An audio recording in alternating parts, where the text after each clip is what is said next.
귀로 여는 세상. 영심이의 책방에 오신 여러분, 환영합니다.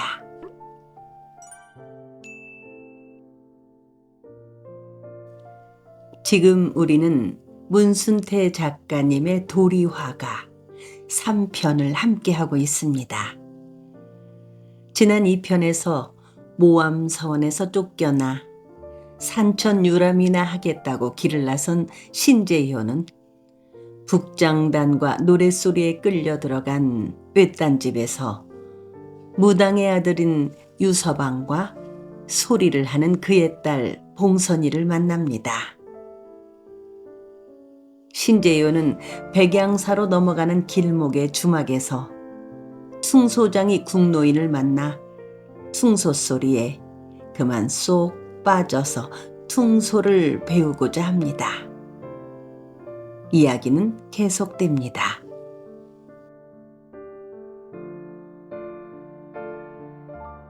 도리화가 문순태.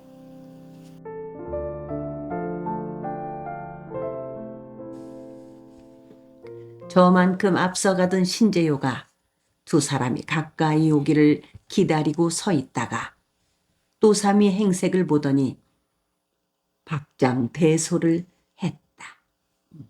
참으로 오랜만에 흔쾌히 웃어보았다. 야, 내 꼴이 그게 뭐냐? 풀상투 맨발에 도포자락이라니 원. 양반도 산 것도 아닌 행색이로구나. 옳거니 내 꼴이 바로 중인의 행색이로다. 양반도 산 것도 아닌 영락없는 중인배로다. 신재효는 한바탕 껄껄대고 웃었다. 서방님, 셋내를 그만 놀리시고 어서 의관을 바꿔 입으십시오. 또삼이는 울상이 되어 간청했다. 예끼는 아무리 내가 천한 신분이라고 해도 그렇지 뻘건 대낮에 어찌 옷을 벗으란 말이냐. 신재효는 또삼이를 나무람하고 나서 다시 공중거리며 걸었다. 햇살은 넉넉했고 바람은 건득 불어 산자락의 단풍잎들을 가볍게 흔들었다.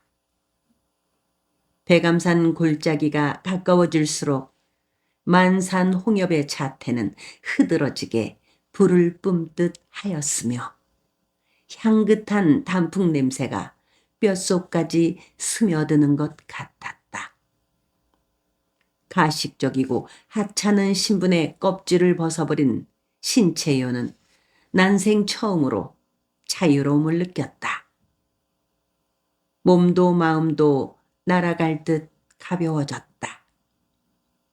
그의 귀에는 바람 소리와 새 소리, 그리고 퉁소 소리만이 가득 들어왔다. 그의 눈에는 오색의 단풍과 야청이불 같은 무변한 하늘만이 보였다. 양반이니 중인배이니 상것이니 하는 차별은 보이지 않았다. 가벼운 마음속에 희락만이 가득 괴여왔다. 바로 이것이구나. 내 어찌 일찍이 이렇듯 선묘한 못을 몰랐던고. 신재효는 마음속으로 깊은 탄식을 하였다. 그들은 백양사 조금 못 미쳐 약수정굴 주막에서 잠시 쉬었다. 약수정굴에서 휜 바위산을 향해 골짜기로 추어 올라가면 백양사가 나오고 흰 바위산을 왼쪽으로 비껴 해 뜨는 쪽으로 가면 담양에 이르게 된다.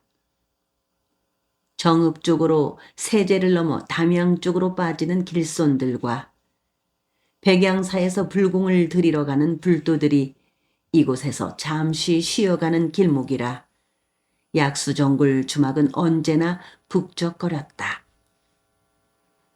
주막의 술청에 앉으니 대패로 깎아 세운 듯한 흰 바위 얼굴이 처마 끝에 우뚝 마주섰다. 주막에서 쉬고 있던 길손들이 또삼이의 이생한 행색을 살피며 쿡쿡 웃었다. 술상이 나오자 신재효는 먼저 퉁소장이 영감한테 잔을 채워 권했다. 노인장은 백양사에 와보신 일이 있소?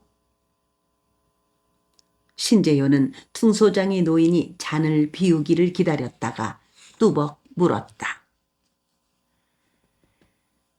소떼 배가 안 댕겨본 데가 있겠소. 퉁소장이 노인은 신재효의 근본이 양반이 아니라는 것을 알자 전처럼 깍듯한 예로 대하지 않았다. 소떼 배나 광대는 노래나 춤나무랭이로 푼돈이라 벌어서 입에 풀칠을 하는 것은 매 한 가지나 제인청을 거쳐 한 곳에 머무르며 살아가는 광대와 떠돌이 신세를 면하지 못하는 소떼패는 근본이 다르죠. 노인장께서는 왜 소떼패가 되었소? 역마살 때문이죠. 그러면서 퉁소장이 영감은 자신이 떠돌이 소떼패가 된 내력을 입심 좋게 까발렸다. 그의 고향은 담양 추월산 밑이었다. 아버지는 제인청 출신의 이름난 광대였다. 그는 광대의 아들답지 않게 13살 때까지는 서당에서 글을 배웠다. 천자문을 떼고 통감 4권째까지 마칠 무렵에 그가 살던 한실마을에 남사당이 들어왔다. 남사당의 굿장단 소리를 듣고 있자니 가슴에 불이 붙은 듯하고 피가 들끓는 것 같았다. 그는 서당에서 뛰쳐나가 온종일 남사당 옆에 붙어 있었다. 그리고 다음 날 아침 남사당을 따라 부모 몰래 마을을 떠났다. 사람 좋은 꼭두쇠 영감이 흔연스럽게 그를 맞아주었다. 처음에는 삐리로 들어가 무동짓을 하다가 줄타기를 배웠다. 줄 밑에다 요강을 갖다 놓고 학습을 하였다. 촛불을 켜놓고 한밤중까지 줄 위에서 타령 장단에 맞춰 제주를 넘는 것도 배웠다. 죽기 아니면 살기라고 하여 살판이라고 하는 제주 넘기를 배울 때에는 온몸의 개털이 빳빳하게 솟고 등골이 오싹했다. 연불 타령으로 올라가서 좌우로 어정거리다가 재담을 한바탕 걸쭉하게 늘어놓은 뒤에 갖가지 재주를 보여주는 줄타기를 꼬박 4해 동안이나 익혔다. 처음 무동짓을 할 무렵까지만 해도 꼭두쇠의 동무, 노릇을 하자니 남사당에서 도망치고 싶을 때가 한두 번이 아니었으나 줄타기를 익힌 다음에는 예쁜 여자들이 귀찮을 정도로 줄줄이 따랐다.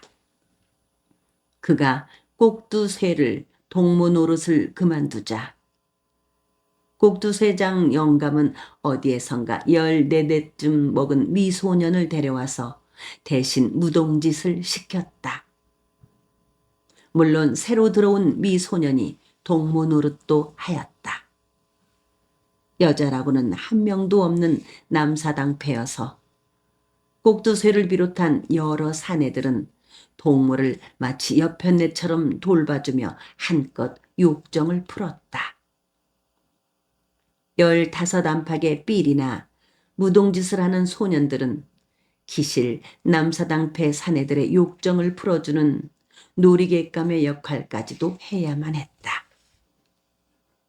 그는 우선 동무 노릇을 하지 않기 위해서는 죽기 아니면 살기로 줄타기를 배워 귀신 같다는 말을 들었다. 그의 아슬아슬한 줄타기 재주도 그렇거니와 구수한 전라도 사투리로 욕지거리를 섞어가며 내뱉는 체담에 관객들은 박수를 치고 돈을 던져주는가 하면 줄에다가 비단을 매달아 주기까지 하였다. 전라도 강진 해남 아랫역에서부터 충청도 운역 보은 충주거정 안 댕겨본 데가 없소이다. 한창 이름을 날릴 적에 고창도 서너 차례 갔었지요. 승소장의 영감은 화려했던 지난날을 떠올리느라 버릇처럼 왼쪽 눈을 가볍게 감으며 잠시 생각에 잠겨 말이 없었다. 그렇다면 퉁소는 언제 배운 게요? 신재효가 뚜벅 물었다. 나주에서 살판놀이를 하다가 아차하는 사이에 줄을 헛디뎌 낙상을 하고 말았어다. 죽는 줄만 알았죠. 허리를 다쳐서 8년 만에야 집으로 돌아왔는데 그 사이에 부모님은 돌아가시고 동생이 장가를 들어 조카를 낳고 농사를 짓고 삽디다요. 허구한 날 방장 지고 누워있자니 환장하게 드문요. 남사당 풍물 소리가 귀에 쟁쟁하고 줄을 타던 발바닥이 근질거려서 하루도 못 있겠습니다요. 그는 다친 허리가 어지간히 낫자 집을 나와 다시 남사당 패가 되었다. 허리 때문에 다시 줄타기는 할 수가 없어 대신 퉁소를 배워 남사당 패의 풍물잡이가 되었다. 풍물잡이로 따라다니기 시작하면서부터는 풀칠하기도 힘겨웠다. 좋아하는 여인네도 없었고 그나마 쫓겨나지 않기 위해서 꼭두새의 비위를 맞추느라 설설기며 살아야만 했다. 이러므로 나이 50이 되자 남사당 패들로부터 늑다리로 따돌림을 받는 것이 눈꼴 사나워 홀몸으로 뜨내기 생활을 하게 되었다. 내가 한때는 줄꾼 국기봉이라 하면은 모르는 사람이 없었었죠. 퉁소장의 영감은 슬픈 목소리로 말하고 나서 신재유의 손에서 퉁소를 가져다 입에 물고 흐느끼는 듯한 산젓가락을 흘러냈다. 세 사람은 잠시 후 술기운이 거나해져 주막을 나와 흰바위산 골짜기를 향해 걷기 시작했다. 또삼이는 신재유가 잔을 채워주는 대로 벌쭉벌쭉 받아 마셨는지라 사뭇 휘청거리기까지 하였다. 백양사에 당도한 신재효는 두렷두렷 산등성이의 단풍을 둘러보는 것 같더니 절간 구경은 하지 않고 절간 들머리 소요대사 부도 앞에 질퍽하게 퍼질러 앉아서는 서투른 솜씨로 퉁소를 불었다. 백양사 안에는 문정왕후의 시주로 지어진 극락보전을 비롯하여 볼만한 불적들이 많았으나 신재효는 그런 것들에는 관심이 없는 듯 하였다. 절간 구경은 하지 않으시려우. 통소장이 영감이 소요대사 부도에 새겨진 뱀, 용, 거북, 원숭이, 개구리, 개 등을 쓰다듬으며 물었다. 그러자 신재효는 한참 동안이나 퉁소장이 영감에 묻는 말에는 대꾸 한마디 없이 퉁소만 불다가 노인장은 이 절을 왜 백양사라고 하는지 그 유래를 알고 있소? 하고 엉뚱한 질문을 하였다. 아이고, 그것을 어찌 알겠습니까요? 나는 알고 있지요. 신재효는 퉁소를 만지작거리며 자랑스럽게 백양사에 얽힌 전설을 말했다. 그니까 숙종 때 환양선사가 바위 밑에 있는 영천굴에서 제자들을 모아놓고 설법을 했지요.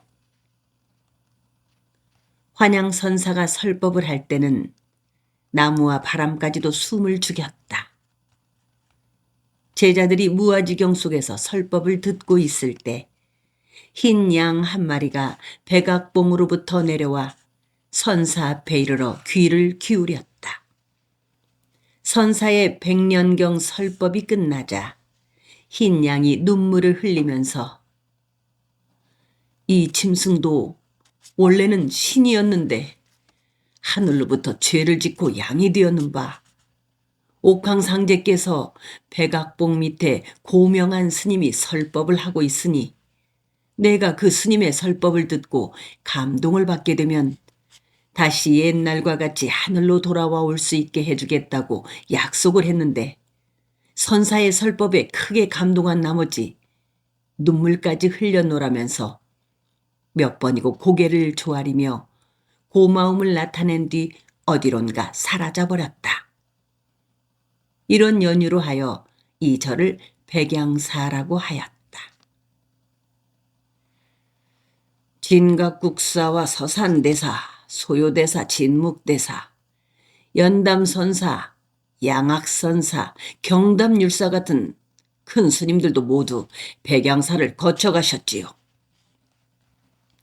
신재요의 긴 설명에 퉁소장이 노인은 더 할 말을 잃었다. 신재요는 다시 서투른 솜씨로 퉁소를 불기 시작했다. 그는 소요대사 부도 앞에 꼼짝 않고 앉아서 열심히 퉁소 소리만 내고 있었다. 퉁소장이 영감과 또삼이도 그 옆에 주저앉고 말았다. 절간에 하루의 마지막 석양이 스쳐가고 흰 바위에 싸늘한 산 그림자가 골짜기에 깔려오기 시작해서야 천천히 일어선 신재효는 오늘 밤은 절간에서 묵읍시다 하고 퉁소장이 영감에게 말했다. 그제야 퉁소장이 영감과 또삼이도 허리를 펴고 일어섰다. 신재효는 마침 절간으로 들어가는 늙은 중 앞으로 뛰어가 미리 준비하고 있던 엽전 몇 냥을 두 손으로 받쳐들며 스님, 얼마 안 되는 이 돈을 시주로 바치고 싶습니다. 그리고 우리 세 사람이 절간에서 하룻밤 쉬어가게 해주십시오. 하고 허리를 굽히며 정중하게 말했다. 늙은 중은 신재효가 손바닥 위에 받쳐들고 있던 엽전들을 받고 나서 따라오라고 하였다. 세 사람은 늙은 중을 따라 넓은 대중방으로 안내되어 들어갔으며 이내 저녁 공양까지도 얻어먹었다. 공양을 마치자 또삼이는 신재효의 비단옷을 훌훌 벗어 횃대에 걸고는 거의 알몸으로 되다시피 하여 쩔쩔 끓는 방바닥에 내 활개를 잘 편 채 드러눕자 이내 코를 골며 깊은 잠에 빠졌다. 신재효는 또삼이가 잠이 든 후에도 퉁소장이 영감 옆에 바짝 붙어 앉아서 퉁소를 배웠다. 참으로 직심이십니다. 퉁소장이 영감이 신체의 열성에 탐복하며 말했다. 퉁소 소리를 낼 수 있을 때까지는 노인장을 놓아주지 않겠소. 그러니 내게 퉁소 부는 법을 잘 가르쳐 주십시오. 신재효는 때를 쓰듯 하였다. 황종, 태주, 협종, 종려, 임종, 남리여. 무역의 7가지 소리를 다 배우자면은 내 무덤 속거정 따라와야 할 터인데 그럴 수 있겠소. 그러면서 퉁소장이 영감은 다시 처음 퉁소를 잡는 것에서부터 취구의 입술을 대고 입김으로 불어넣는 것 하며 손가락으로 5개의 지공을 여다듬며 소리를 조절하는 법 등을 자상하게 가르쳐 주었다. 모든 지공을 닫고 맨 아래 구멍을 열어 소리를 내는 중려성과 취구에 가까운 쪽으로부터 4번째와 5번째 구멍을 열어내는 임종성, 5번째와 4번째 구멍은 완전히 열고 3번째는 반쯤만 열어내는 남려성, 5번째, 4번째, 3번째 구멍을 모두 여는 무역성, 5번째, 4번째, 3번째, 2번째 구멍을 한꺼번에 여는 황종성, 그리고 모든 지공을 다 열어내는 태주성에 대하여 하나하나 소리를 내가며 가르쳐 주었다. 그러나 신재효는 어느 한 가지 소리도 완전하게 낼 수는 없었다. 그래도 포기하지 않았다. 삑삑거리는 귀뚜레미 우는 소리만 내자도 사흘은 걸리는디 벌써 7가지 소리 내는 법을 다 배웠으니 이만하면 충분합니다. 퉁소장이 영감이 웃으면서 말했다. 아닙니다. 말로는 7가지 소리에 대해서 알고 있기는 하나 아직은 단 한 가지 소리도 제대로 낼 수 없으니 답답하기만 할 뿐이요. 입술로 소리를 내려고만 하면은 조급해집니다. 마음만 같아서는 당장이라도 7가지가 아니고 12가지 소리를 다 낼 수 있을 것만 같은데 이거 뭐 마음대로 되지 않는 건 무슨 까닭인지요. 세월이 소리를 내게 해줄 겁니다요. 퉁소를 손에서 놓지만 않으신다면 꼭 좋은 소리를 얻을 수 있을 겁니다. 퉁소장이 영감은 말을 하면서 꾸벅꾸벅 졸았다. 신재효는 퉁소장이 영감이 잠든 뒤까지도 퉁소를 입에서 떼지 않았다. 마음 같아서는 5만 가지 신묘한 소리를 다 낼 수 있을 것만 같은데도 입술 끝으로 취구의 바람을 튀 불어넣을 때마다 아름다운 소리 대신에 여치 울음처럼 삐삐거리기만 하였다. 다음 날 아침이 되자 신재효는 해가 떠오르기 전에 서둘러 백양사에서 나왔다. 그날은 점잖게 의관을 갖춰 입었다. 신재효의 손에는 여전히 퉁소가 들려 있었다. 그러나 그는 전날처럼 퉁소를 입에 문 채 걷지는 않았다. 그날도 햇살은 부드럽게 빛났으며 바람은 숨을 죽여 잔잔했다. 먼 길을 걷기에는 아주 좋은 날씨였다. 세 사람은 백양사에서 약수정골로 되돌아 나왔다. 백양사에서 흰바위산의 능선을 타고 초산 영은사까지 가는 산길이 있으나 길이 험하고 산적들이 우글거려 하는 수 없이 왔던 길로 되돌아 나와 이밤산 세제를 넘기로 하였다. 근데 영은사에는 뭐 타러 가십니까요? 절구경도 단풍구경도 안 하시면서요. 제 옷으로 바꿔 입어 한결 마음이 편한 듯 가벼운 발걸음으로 성큼성큼 앞서갔던 또삼이가 기분 좋은 목소리로 물었다. 우리 가목께서 부처님으로부터 나를 점지받으신 곳이 바로 초산 월조봉이랍니다. 영은사에 가면 가목께서 백일치성을 드린 월조함이 있지요. 신재효가 뒤따라오고 있는 퉁소장이 영감을 돌아보며 큰 소리로 말했다. 풍이라면 내장산이 제일 입죠. 충소장의 영감은 잠시 걸음을 멎고 그들이 넘어야 할 세제 첩첩한 산길을 올려다보며 말했다. 신재효는 모암리 서원에서 동문수학하던 서생들로부터 도포를 뜯기우고 물구덩이에 처박혀 초주검이 되도록 몰매를 얻어맞고 내쫓김을 당하는 순간 이상하게도 어머니가 백일치성을 들여 그를 점지받았다는 초산의 월주암에 가보고 싶은 생각이 들었었다. 신재효는 11삭동이었다. 다른 사람보다 한 달 동안이나 더 어머니의 뱃속에 들어있었다. 어머니가 초산 월주암에서 백일치성을 들인 후 태기가 있은 지 11달 만인 임신년 동짓달 26셋 날에 낳았다.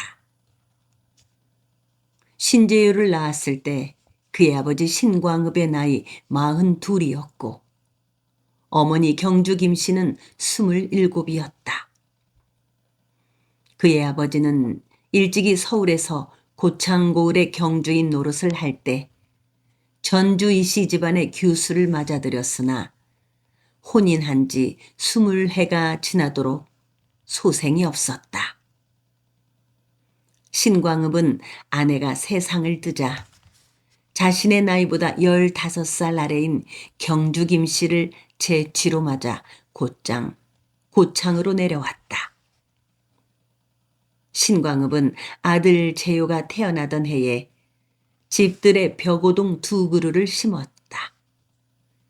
대부분 딸을 낳게 되면 벽오동을 심고 딸이 자라서 시집을 갈 때 잘라 장롱을 만들어주는 것이 상례였다. 그러나 신광읍이 벽오동을 심은 뜻은 달랐다. 도연명이 집 앞에 버드나무 5그루를 심어놓고 오류 선생이라고 한 것은 신재효 너도 알고 있을 게다. 나는 내가 태어난 해에 벽오동 2그루를 심어놓고 봉황이 날아들기를 기다렸느니라. 너는 곧 봉황같이 귀한 사람이 되어야 하느니라.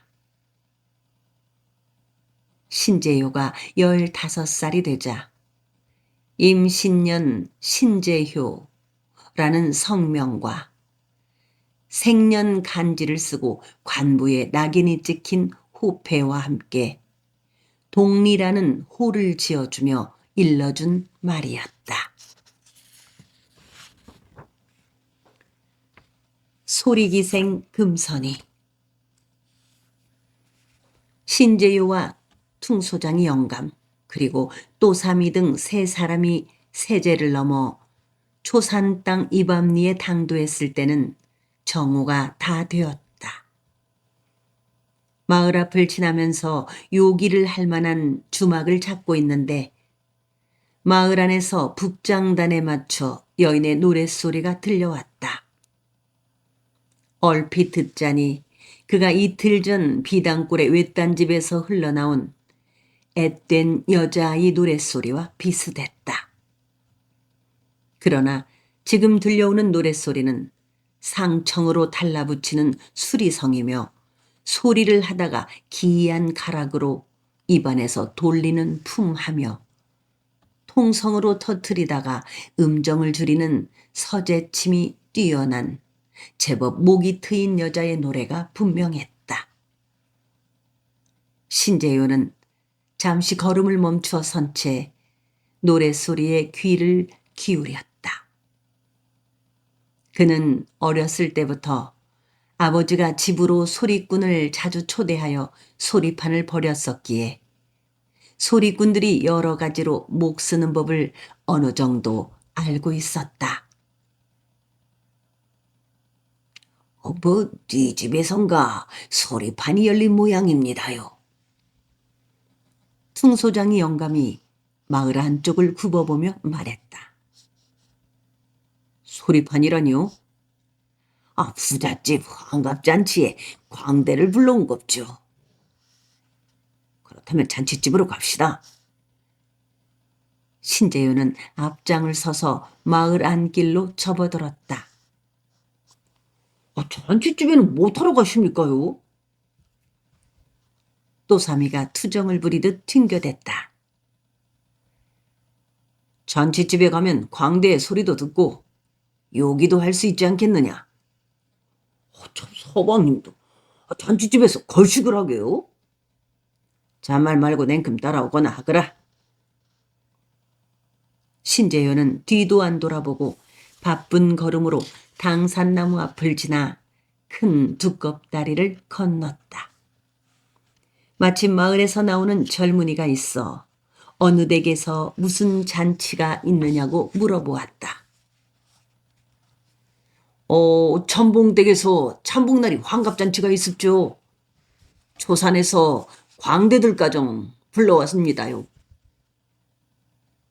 젊은이는 그러면서 잔치집으로 가는 길을 친절하게 알려주기까지 하였다. 소슬대문이 활짝 열린 마당에 마을 사람들이 꽉 차 있었다. 안채 토마루 앞에 차일을 치고 차일의 중앙 뒤쪽에 산수 병풍이 펼쳐졌고 병풍 앞에는 큰 상을 받은 오참봉 내외가 비단 옷을 입고 앉아 있었다. 상다리가 휘어질 듯한 회갑상 맞은편. 차이르 중앙에는 두루마기에 양태가 좁은 갓을 빗두름하게 쓴 중년의 남자가 북장단을 치고 그 옆에는 녹이 홍상으로 잘 차려입은 21팍의 잘생긴 여자 소리꾼이 오른손에 부채를 펴들고 소리를 뽑고 있었다. 소리꾼과 고수 중간에는 앙증맞은 개다리 소반이 놓여 있고 소반 위에는 냉수와 소금 그릇이 보였다.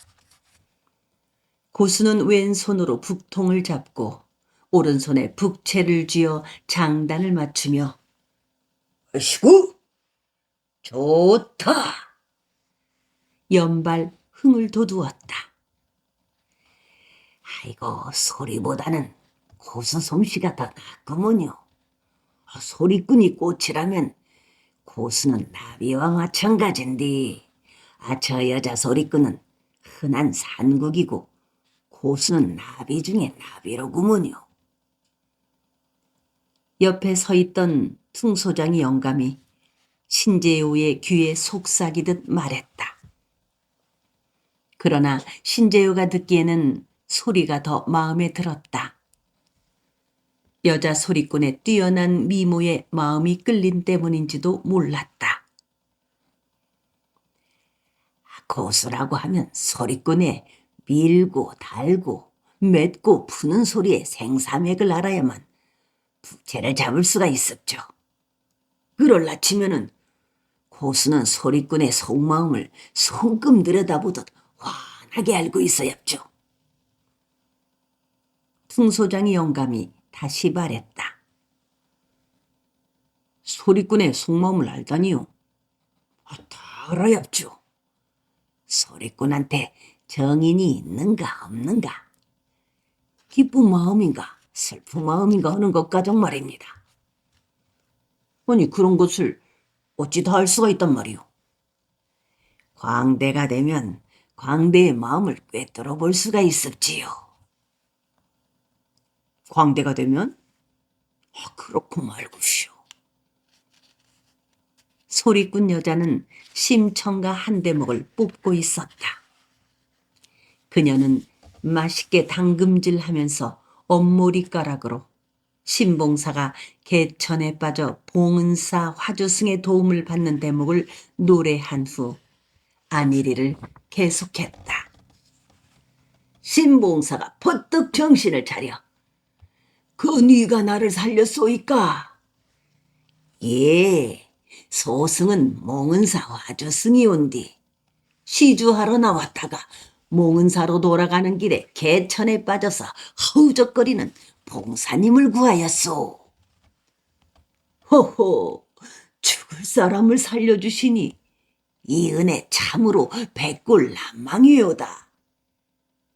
화주승어는 말이 신봉사님께서 눈을 뜰 수가 있소마는 신봉사가 귀가 번쩍 뜨여 스님, 스님, 어찌어이면 이 몸이 눈을 뜰 수 있겠습니까요? 눈을 뜰 수가 있고 말고요. 홍영미 300석만 불전에 시주허이면 장량코 눈을 뜰 수가 있소마는 참말이요? 참말이고 말고요. 대자 내비여신 부처님을 모시고 있는 소승이 어찌 거짓말을 하오리까? 여보시오 스님, 그러면 내가 공양미 300석을 시주허리다. 화주승 신봉사 말을 듣고 어이가 없어.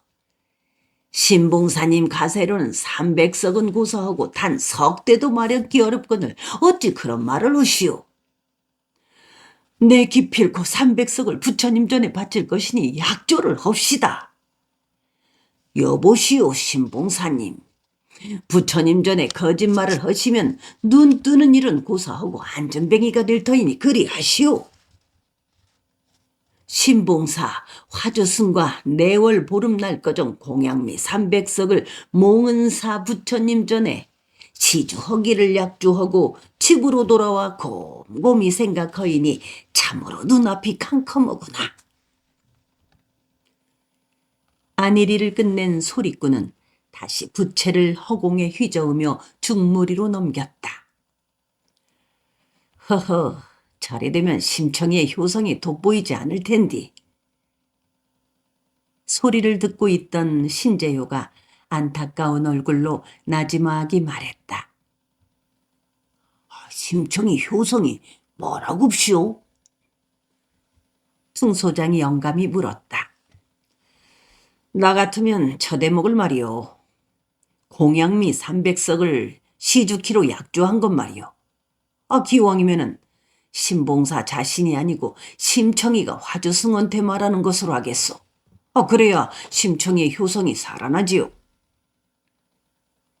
소리꾼은 중무리가락으로 남경 뱃사람이 인당수 인재수를 드리고자 15세나 16세 먹은 처녀를 사려고 한다는 데까지 끝내고 잠시 쉬었다.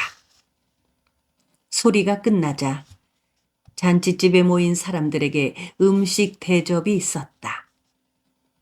신재우 일행도 참복내 하인들의 안나를 받아 자리를 정하고 대접을 받았다.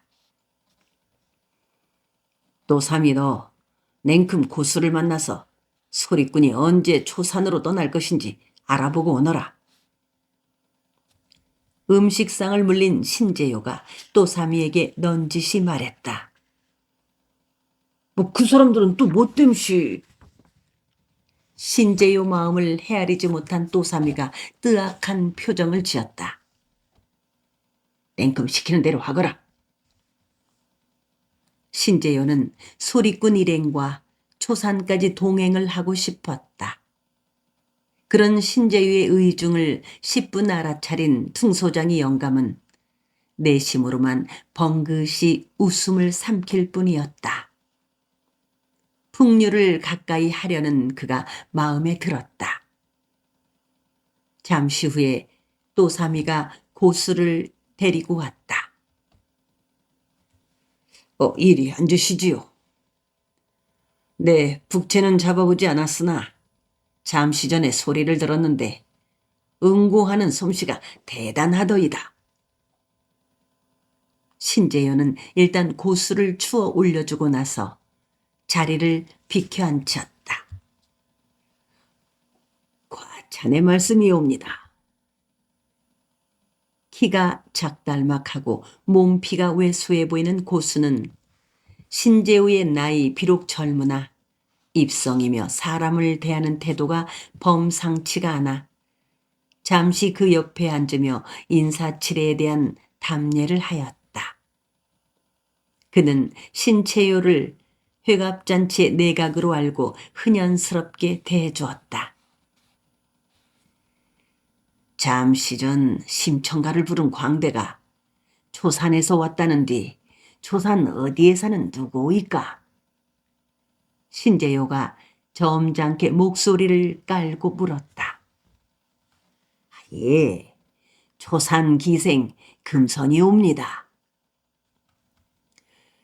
비단금자의 선녀 선자라.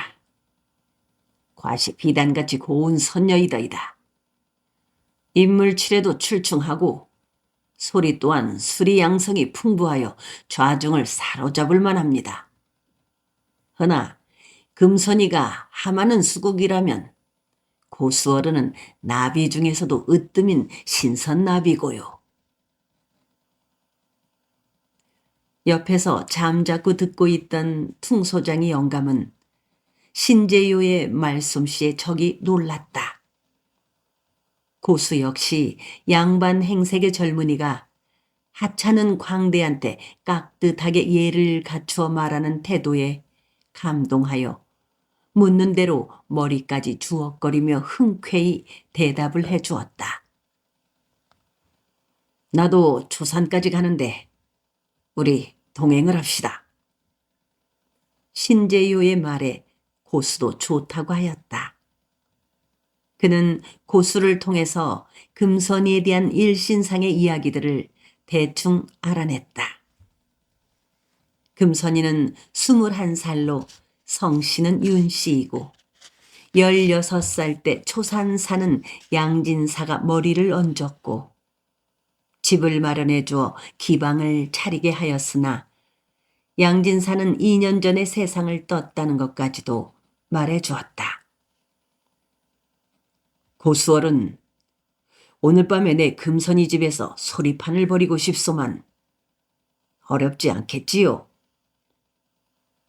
신재요는 갑자기 금선이라는 소리기생의 소리가 더 듣고 싶어 고수한테 넌지시 물어보았다.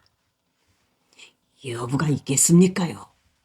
내 금선이한테 통기를 해두지요. 그렇게 하여 회갑잔치집에서 금선이를 우연히 알게 된 신재요는 초산까지 그녀와 동행하기 위해 이밤리에서 함께 떠났다. 금선이라는 소리기생은 가까이 볼수록 자태가 고왔다. 야리야리한 몸매에 얼굴은 갸름했고 두 눈이 시원스럽게 빛났다. 걷는 모습 또한 사뿐사뿐 나비 춤추듯 하였다. 말을 할 때는 고개를 숙인 채 희고 가지런한 치아를 살며시 드러내고 희미하게 웃음을 떠올리는 모습이 마치 아침 이슬을 머금은 난초처럼 청초한 미색을 뿜었다. 퉁소장이 영감과 고수는 저만큼 앞서가고 신재요와 금선이는 그들과 10여 보 뒤에 나란히 걸었다. 그래, 이 먼 길에 와서 목이 쉬도록 소리를 하고 받은 행하는 얼마나 되느냐? 신재요가 금선이에게 물었다. 행하라면 광대들이 잔치집에 부름을 받고 가서 소리를 불러준 것에 대한 보수를 말했다. 금선이는 한사코 말을 하지 않았다. 행하를 바라고 하는 것이 아니란 말이더냐? 그렇지는 않지요. 그렇다면 말을 해보아라. 정이 알고 싶소이까? 알아야 하고 말고 나도 훗날 광대가 될지도 모를 일이고. 날이 깨서도 원 부잣집 잔치라 듬뿍 받았겠지. 모두 10량 받았사오나 5냥은 박선달님께 바쳐야 하니 남은 것은 5냥이지요. 단냥 중에서 고수어른께 2냥 떼어주면 3냥이. 박선달이라는 사람한테 단냥을 바쳐야 한다니. 아, 박선달님이 초산 기생도가를 하고 있답니다요. 잔치집에 나가려면 박선달님의 부름이 있어야 한답니다.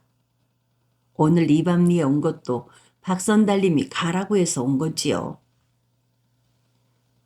기생도가라는 것은 처음 듣는 말이구나. 그런 것이 다 있다니.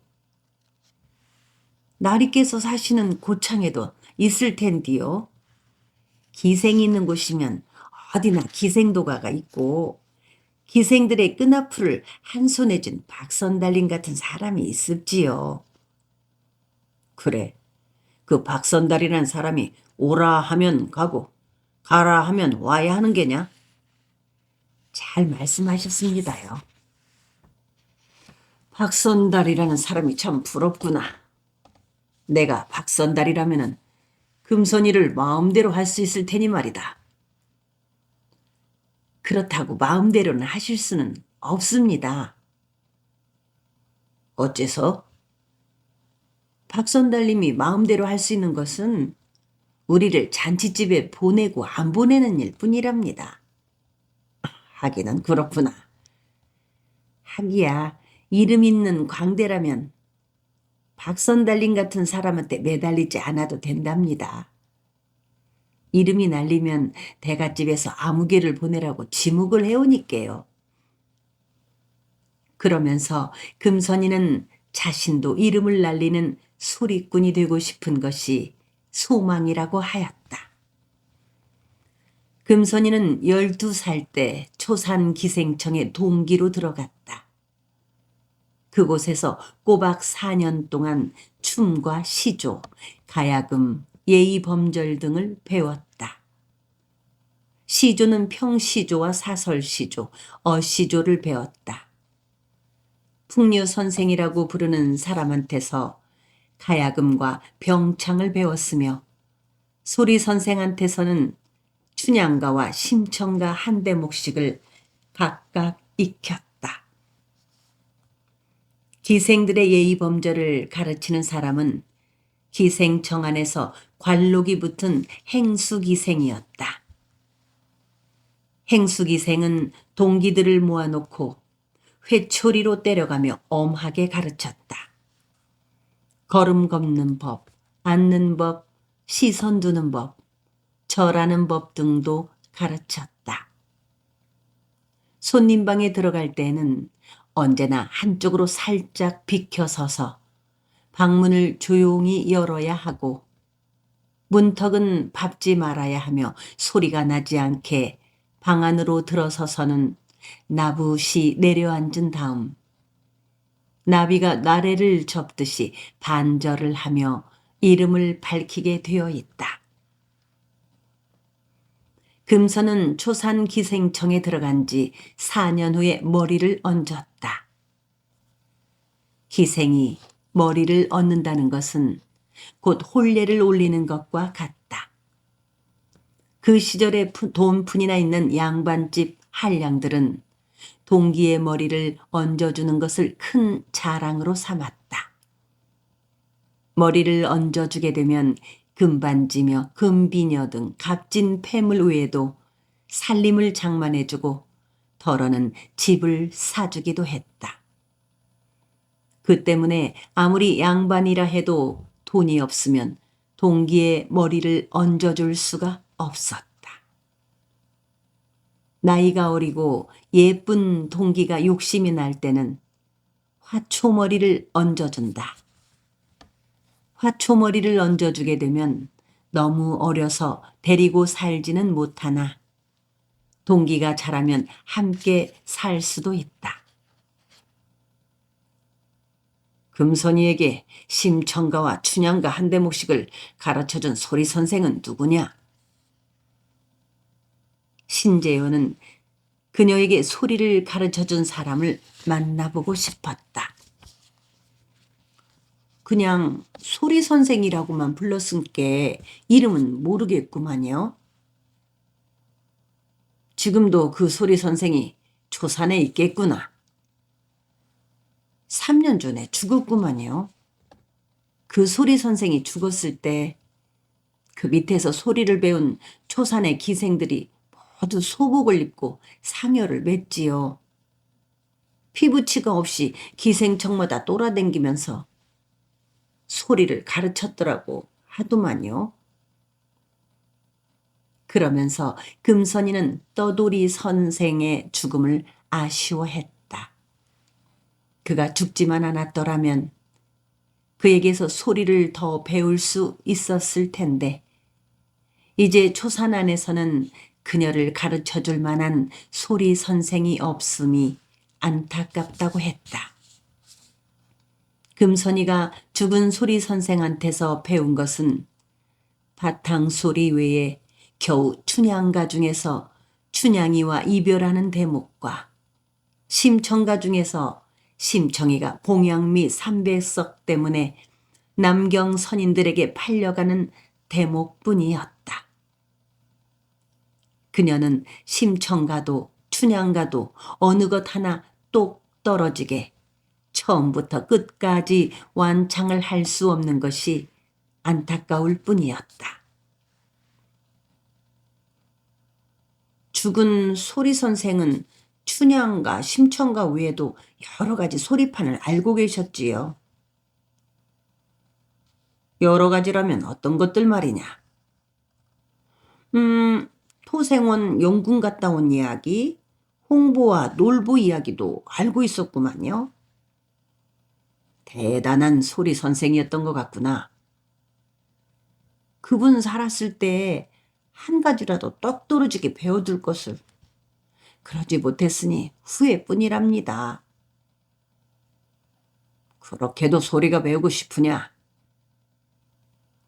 토막 소리만 한다는 것이 부끄럽고 답답합니다. 찾아보면 너에게 소리를 가르칠 만한 선생이 있을 것이다. 참 있구나. 완산에 가면 권삼득이라고 하는 양반 광대가 있다더라. 저도 그 양반 이야기는 죽은 소리 선생한테서 여러 번 들어서 알지요. 허나 아무리 광대라고는 해도 양반 가문에 지체 높으신 분이 어찌 이런 청기한테 소리를 가르쳐 주겠습니까요? 아니다. 권삼득이라는 분은 그렇지가 않다더구나. 누구나 소리를 배우기를 원해 찾아오는 사람한테는 차별하지 않고 가르쳐 준다고 하더라. 내가 너를 그 양반한테 데려다 주마. 진정이시옵니까? 금선은 고개를 들고 펄쩍 뛰며 좋아했다. 내가 내 눈에는 빈말이나 하고 다니는 그런 사람으로 보이느냐? 아닙니다요. 그렇지가 않사옵니다. 그렇다면 나를 믿거라. 진정 믿어도 되오리까? 금선이는 신재요가 아직까지 한 번도 듣지 못한 김성옥, 송홍록, 염계달, 모흥갑 같은 명창들의 이름도 알고 있었다.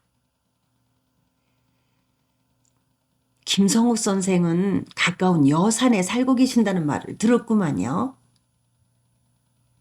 그러면서 죽은 그녀의 소리 선생한테서 들었다는 소리꾼 김성옥에 대한 이야기를 해주었다. 김성옥은 그녀의 죽은 소리 선생과는 가까운 사이라고 했다. 강경 일끌리 태생인 김성옥은 무릎이 붓고 아프며 정강이가 마르는 학슬풍으로 다리를 쓰지 못하고 수년 동안 병석에 누워 있으면서 판소리 장단 중에서 가장 느린 진양조 가락을 만들어냈다. 이 진양조는 대개의 경우 애원성과 같은 비조를 띠는 것으로 전라도의 육자배기 가락과 비슷하다.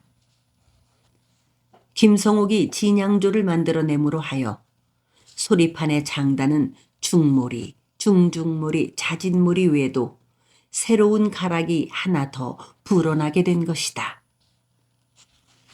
송옥록이 문병을 가서 늦은 중모리로 요즘 병세가 어떠하시오? 하고 물은즉 누워있던 김성옥이 고독의 비애가 아주 크네 하고 진양조 가락으로 대답하였다.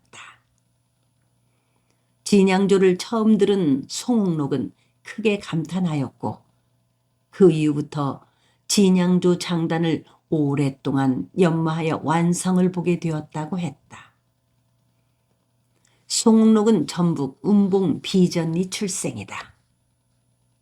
그의 장기는 적벽가, 수궁가, 변강쇠 타령, 옥중가이고 특히 애사비조의 비곡에 뛰어났으며 귀곡성에 이르러서는 경지에 이르렀다. 어느 날 밤 진주 촉성루에서 수천의 청중들을 모아놓고 소리를 하였는데 그의 슬픈 곡을 들은 사람들은 모두 눈물을 흘렸다. 옥중가에서 귀곡성을 내는 대목에서는 갑자기 벼락이 일고 여러 개의 촛불이 한꺼번에 꺼지면서 하늘로부터 귀신 우는 소리가 들려왔다고 하였다. 그 송옥록이라는 광대도 완산의 권삼등 양반만큼이나 나이가 많으시겠구나.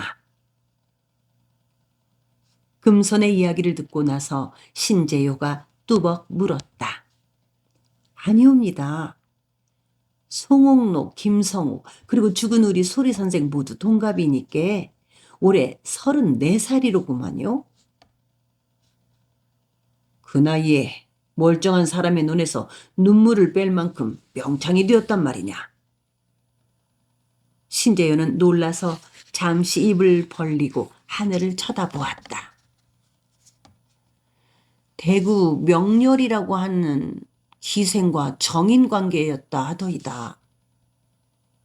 금선이는 다시 죽은 소리 선생한테 들은 이야기라면서 송옥록과 맹렬이라는 대구 관기와의 사이를 소리판에서 안일이를 넘기듯 구성지게 이야기했다. 송옥록이 깊은 산에 들어가 10년 독공을 마치고 나오자 그의 이름이 세상에 자자하였다.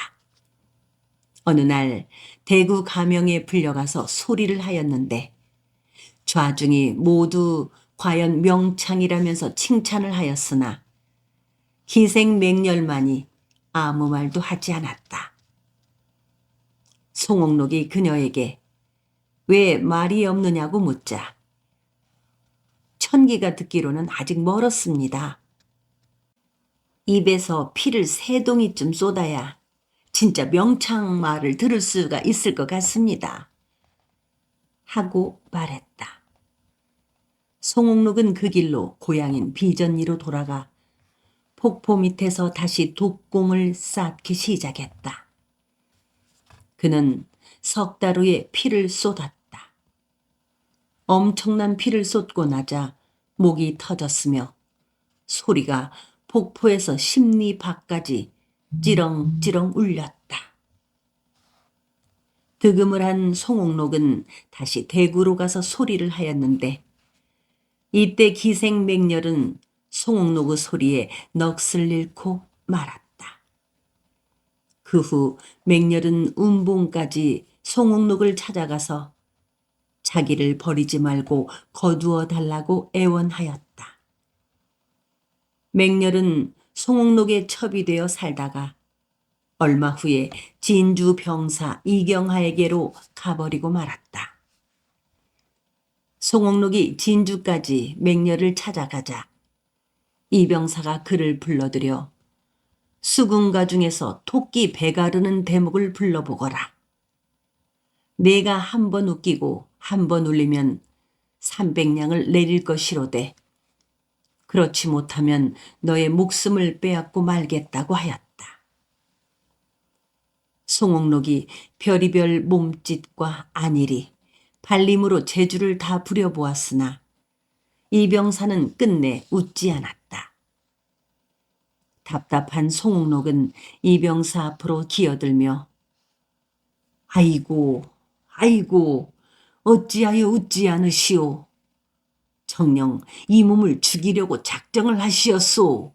하고 말하자 이 병사가 빙긋이 웃었다. 다시 토끼 배 가르는 대목을 애원성으로 슬프게 뽑아대니 모두 눈물을 흘렸다. 송옥록은 이 병사한테서 맹렬을 되찾았으나 끝내 맹렬은 그의 곁을 떠나고 말았다. 송옥록 선생이 맹렬을 보내면서 그 자리에서 부른 진양조의 단장곡이 유명하지요. 금선이가 신재효를 올려다보며 말했다. 그래, 그 단장곡을 알고 있느냐? 소리기생치고 송옥록 선생의 단장곡을 모른다고는 할 수 없지요. 어디 한번 불러보거라. 장단도 없이 어떻게 길을 걸으면서요? 장단이 무슨 소용이냐? 아니하겠나이다. 그러지 말고 어서 하래도 실속이다. 내 귀에만 들리게 아주 낮은 소리로 하거라. 신재효는 송옥록이 사랑하는 정인을 보내면서 즉흥적으로 불렀다는 단장곡이 듣고 싶었다. 그는 금선이에게 떼를 쓰듯 하였다. 하우면 낮은 소리로 하지요. 맹렬아, 잘 가려무나. 맹렬아, 맹렬아, 맹렬아, 맹렬아,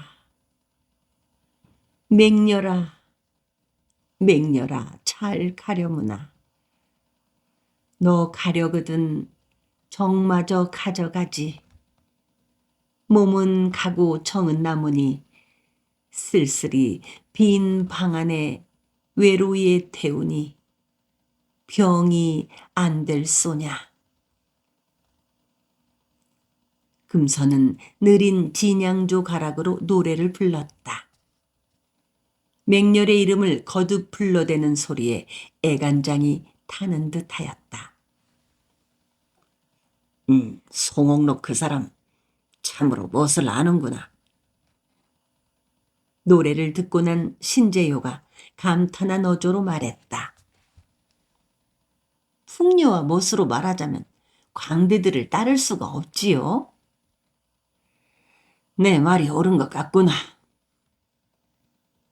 금선이는 송옥록과 동년배로 나무꾼 출신의 염계달과 덜미 소리를 들으면 심리 밖까지 들린다는 모흥갑에 대한 이야기도 해주었다. 내가 그 사람들을 다 만나게 해주마. 권삼득 양반을 위시하여 송옥록, 염계달, 모흥갑 같은 소리꾼들을 다 만나게 해주겠다. 신재효는 자신 있게 말했다. 기실 그들을 한번 만나보고 싶은 마음은 신재효 자신이 더 간절했다. 언제나 그분들을 만나게 해주시겠습니까요? 나와 인연을 맺고 있으면 머지않으리. 나리는 귀한 댁 선비님 같은데 어찌하여 소리꾼들을 만나고 싶어 하는지요? 글쎄, 나도 모를 일이로구나. 아마 나도 그 사람들한테서 풍류가 무엇인가를 알고 싶은 것인지도 모를 일이로구나. 신재효는 금선이와 동행하는 동안에 소리 광대들에 대한 많은 이야기를 들었다. 여러 가지 소리 대목과 소리에 얽힌 이야기도 알게 되어 머릿속에 소리로 가득 찬 것만 같았다. 다만 금선이의 말 맞다나 토막 소리만을 듣게 된 것이 안타까웠다. 심청전, 춘향전, 흥부전 등 저마다 광대들에 의해서 불려지고 있는 소리의 여러 바탕의 사설에 대해서도 알고 싶었다. 그들은 해가 설핏해서야 초산에 당도하였다. 신재효는 약속한 대로 미적거리지 않고 금선이 집으로 따라 들어갔다. 그는 지금껏 기생집은 한 번도 출입해보지 않았다. 고창에도 기생집이 있지만 아버지 체면 때문에 감히 기웃거릴 수가 없었다. 신재효는 퉁소장이 영감과 또삼이는 금선인의 행랑채에 들게 하고 자신은 금선이를 따라 촛불이 켜진 안방에 들었다. 금선이의 방은 화려하게 꾸며져 있었다. 화조일지 병풍이 펼쳐진 아랫목에는 두툼한 진홍색 보료가 깔려 있고 윗목에는 장롱이며 경대 화초장이 가지런히 놓여 있었다. 한쪽 구석에 가야금이며 북, 장고도 보였다. 시장하실 테니 저녁부터 쥐어 올릴까요? 옆방으로 들어가 소복으로 갈아입고 신재유 앞에 모습을 나타낸 금선이가 나부시 내려앉아 반절로 인사를 사려고 나서 물었다. 신재유는 금선이의 소복한 모습을 샅샅이 뜯어보고만 있었다. 소복 차림의 그녀 자태가 흰 제비꽃처럼 고왔다. 불빛에 비쳐 보이는 모습이 청초했다. 어인 소복이냐? 신재유가 싫지 않게 물었다. 천기의 머리를 얹어주신 어른의 3년상이 지나려면 아직 1년이 더 남아있답니다. 그것은 마치 오늘 밤 금선이한테 범접을 말라는 경계의 말로 들리는구나. 비록 천한 기생이오나 도리는 지켜야 하지 않겠사옵니까? 그러고 보니 내가 바로 춘향이로구나. 허나 너의 늙은 낭군 양진사는 돌아올 수 없는 불귀의 객이 되었으니 이를 어쩔 거나. 신재효는 큰 소리로 웃었다. 그는 금선에게 먼저 행랑채에 든 퉁소영감과 또삼이방에 저녁상을 들여 넣어주고 고수를 시켜 기생도가를 맡고 있다는 박선달을 모셔오라고 당부했다. 박선달이라는 사람에게 내가 오늘 밤 술을 대접하고 싶다고 하거라. 박선달은 왜 부르시옵니까? 나도 기생도가를 경영할까 해서 그런다. 별 말씀을. 농이 아니다. 어서 모셔오너라. 신재유가 박선달이란 사람을 불러오게 한 것은 특별한 일이 있어서가 아니다. 처음 출입해보는 기방에서 혼자 술을 마시기가 어쩐지 멋쩍게 생각되었기 때문이었다. 금선이와 단둘이 대작할 수도 없었고 그렇다고 기생집에서 퉁소장이 영감이나 또삼이와 자리를 같이 하기도 어딘가 채모가 설 것 같지가 않아서였다. 그날 밤 초산 기생도가 박선달이라는 사람과 마주 앉은 신재효는 크게 실망하고 말았다. 그는 체구가 우람한 데다가 성질도 왁살스러워 풍류와는 거리가 멀었다. 기생도가보다는 차라리 술도가를 하면 제격일 것 같았다. 게다가 그는 신재효가 묻는 말에도 못 들은 척 거푸 술만 마셔댔고 금선이가 무슨 말이고 할라치면 왕방울 눈을 무섭게 치뜨고 쏘아보는 바람에 방 안 분위기까지 무섭게 가라앉았다. 그의 앞에서 금선이는 눈치를 보느라 입도 제대로 뻥긋하지 못했다. 오늘 아주 잘 마셨수다. 기생들이 필요하다면 언제든지 말만 하시지요. 박선달은 술이 취하자 집에 볼 일이 있다면서 먼저 나가버렸다. 저 사람은 기생도가는 격에 맞지 않고 차라리 소장수나 술도가를 해야 어울리겠다. 저런 성질로 어찌 나긋나긋한 기생들을 다룬단 말이냐. 에이 참. 신재효는 박선달이 돌아간 뒤 뒷맛이 개운하지가 않아 찜찜한 기분을 사귀느라 연신 헛기침만 하였다.